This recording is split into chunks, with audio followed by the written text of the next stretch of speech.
बड़ी तेजी, बड़ी मंदी कौन से शेयरों में हो रही है, 3 तस्वीरें आपकी स्क्रीन पर हम लेकर आएंगे और उसके जरिए आपको अंदाजा लग जाएगा कि आज मिड कैप में हो क्या रहा है।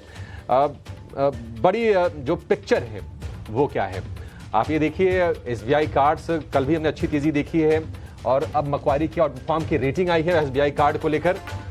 6% ऊपर ये शेयर है और वायदा के सबसे ज्यादा चढ़ने वाले अगर हम शेयरों की बात करें तो मुथूट फाइनेंस के बाद ये दूसरे नंबर पर है। लेकिन नेटको फार्मा, नतीजे इसके कमजोर आए थे, 19% ये शेयर टूट गया है। मुनाफे में, आय में 38% के आसपास की गिरावट आई है, तो ये एक चिंता की बात है नेटको फार्मा को लेकर। फार्मा में से ज्यादातर शेयर ऊपर है। नेटको फार्मा एक कह सकते हैं कि इकलौता ऐसा शेयर होगा जहां पर आपको इस तरह की नरमी दिखाई दे रही होगी। लेकिन गोदरेज इंडस्ट्रीज के अच्छे नतीजे आए थे Q3 के और हमने देखा कि ये मुनाफा 90% बढ़ा, ऑलमोस्ट यानी डबल हो गया और एबिटा डबल से ज्यादा 114% के आसपास का उछाल। शेयर में हम 7% के आसपास की बढ़िया तेजी देख रहे हैं गोदरेज इंडस्ट्रीज की। तो इन तीनों शेयरों पर आगे हम चर्चा करेंगे, लेकिन मिड के बास्केट में तेजी और कहां पर हो रही है, एक बार वो सारे स्टॉक्स दिखा दीजिए। जुबिलेंट फूड में अच्छी तेजी है। मुथूट फाइनेंस के नंबर्स इसके अच्छे आए थे। आज मणप्पुरम पर नजर होगी। मुथूट फाइनेंस में अच्छी तेजी हम देख रहे हैं।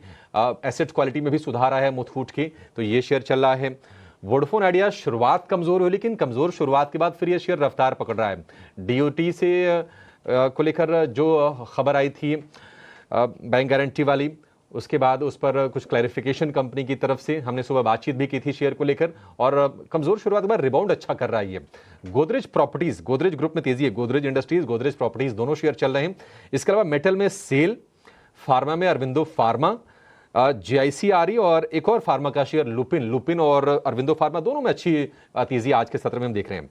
अगर हम कमजोरी वाले शेयरों की अगर हम बात करें तो उसमें आप देखिए रेडिको खेतान कमजोर है, कंजम्पशन वाला शेयर।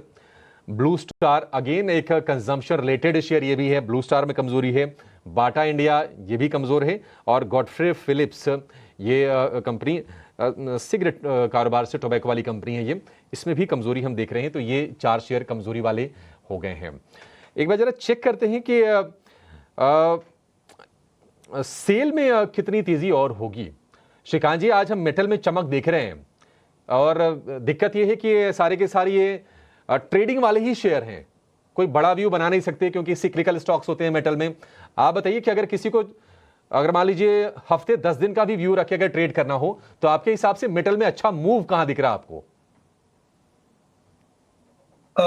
बिल्कुल। तो अभिषेक जी, अगर इस पर्टिकुलर स्पेस में अगर किसी एक या दो स्टॉक्स पे अगर नजर रखनी है और अगर सेल की बात करनी है, तो मैं कहूंगा कि सेल में देखिए, वैसे फॉर्मेशन, टेक्निकल फॉर्मेशन काफी अच्छा बना है, बट आज स्टॉक चल भी चुका है, तकरीबन 4-5% ऊपर है। आज स्पेसिफिक न्यूज फ्लो भी है पर्टिकुलर इंडस्ट्री के लिए, तो बेस्ड ऑन दैट मुझे लगता है कि थोड़ी और तेजी बनेगी। और अगर सेल में नेक्स्ट जो इंपॉर्टेंट लेवल्स निकालने की अगर कोशिश करेंगे तो वो 115 से लेकर 116 रुपए तक के हो सकते हैं।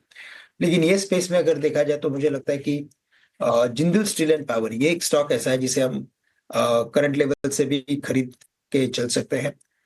850 के करीब ट्रेड कर रहा है। आज के लोज जो है 825 के, हमें उसे ही as a stop loss consider करना पड़ेगा, क्योंकि आज ही इसने एक रिवर्सल पैटर्न बनाया है। तेजी बनती है तो ये स्टॉक कम से कम वापस से एक बार 880 890 के लेवल्स दिखा सकता है। तो करंट लेवल से जिंदल स्टील एंड पावर अच्छा लग रहा है। और साथ ही साथ मैं कहूंगा कि वेदांता ये एक स्टॉक है जो मल्टीपल बॉटम 415 410 के करीब बना चुका है। और अभिषेक जी, सबसे ब्यूटी अगर इस पर्टिकुलर स्टॉक की देखिए तो ये है कि ये स्टॉक मल्टीपल टाइम्स 400 के करीब आने के बाद वापस से 465 470 के लेवल्स दिखाता है। ओवरऑल मार्केट में भी मोमेंटम ठीक ठाक बना हुआ है, तो मुझे लगता है कि करंट लेवल से वेदांता को भी खरीदा जा सकता है। और वेदांता के टारगेट्स वही रहेंगे 465 470 के। स्टॉप लॉस जो हमें रखना है वो हम रखेंगे एट 415।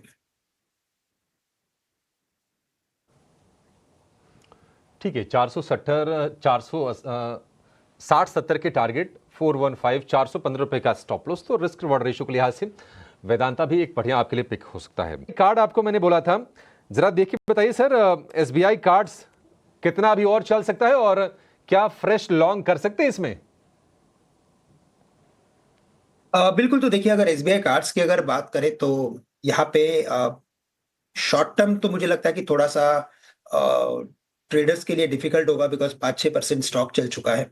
लेकिन अगर मैं इसके लॉन्ग टर्म चार्ट को देखता हूँ तो एक काफी क्लियर मैसेज मिलता है कि ये स्टॉक आने वाले दिनों में अपने प्रीवियस हाइज में भी 1150 के लेवल्स दिखा सकता है। उसका सबसे बड़ा रीजन ये है कि जैसे ही माइक्रो फाइनेंस और अनसिक्योर्ड लोन्स के ऊपर आरबीआई ने जो एक रिस्ट्रिक्शन लगाया था, उसके बाद आपने देखा होगा कि जो सेल ऑफ एनबीएफसीज में या माइक्रो फाइनेंस कंपनीज में आया था, उसका रिवर्स एक्शन पूरा हमने एसबीआई कार्ड में देखा था। और तब से अगर आप देखें तो अगस्त 2024 से अगर आप देखें तो ये स्टॉक में एक अप ट्रेंड बना और अभी जाके इसमें एक काफी क्लियर अपसाइड ब्रेकआउट भी बना हुआ है। हमें लगता है कि ये स्टॉक 1150 के लेवल दिखाएगा। अगर मीडियम टू लॉन्ग टर्म का व्यू है तो बिल्कुल इसमें करंट लेवल से भी खरीदे। अगर वेरी शॉर्ट टर्म का व्यू है तो एक बार करेक्शन आने दीजिए स्टॉक को। 840-45 के करीब अगर मिलता है तो उसमें लॉन्ग पोजीशंस बनाए। बट हमें लगता है कि ये स्टॉक बड़ी तेजी में है और बड़े टारगेट्स नजर आएंगे।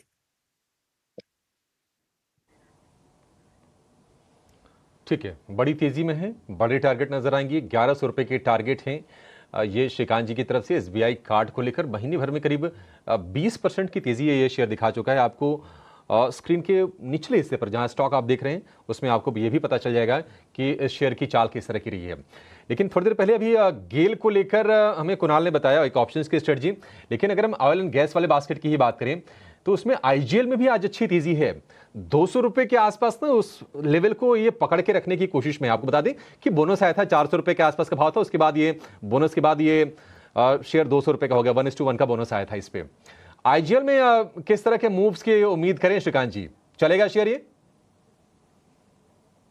अभिषेक जी, अगर आईजीएल एमजीएल की अगर बात करें तो मोस्ट ऑफ द टाइम ये जो स्टॉक्स है या तो ये पर्टिकुलर सेक्टर मैं कहूंगा कि ये कंप्लीटली डिपेंड होता है कि गवर्नमेंट क्या न्यूज फ्लो लेके आता है। और एंड बिकॉज कि गवर्नमेंट के न्यूज फ्लो का इस पर्टिकुलर सेक्टर के ऊपर काफी बड़ा इम्पैक्ट होता है। टेक्निकली मैंने देखा है कि मोस्ट ऑफ द टाइम जो हम व्यू बनाते हैं वो फेल होता है। तो मैं कहूंगा कि करंट लेवल से तो बिल्कुल इसमें कोई ट्रेडिंग या कोई शॉर्ट टर्म पोजीशन लेने की जरूरत नहीं है। अगर यहाँ पे अगर लंबी अवधि का नजरिया है तो शायद करेक्शन में इसे हम कुछ तकरीबन 160-65 के करीब इसमें कुछ लॉन्ग पोजीशंस या खरीदने की कोशिश कर सकते हैं, लेकिन करंट लेवल से बिल्कुल इसे अवॉइड करें।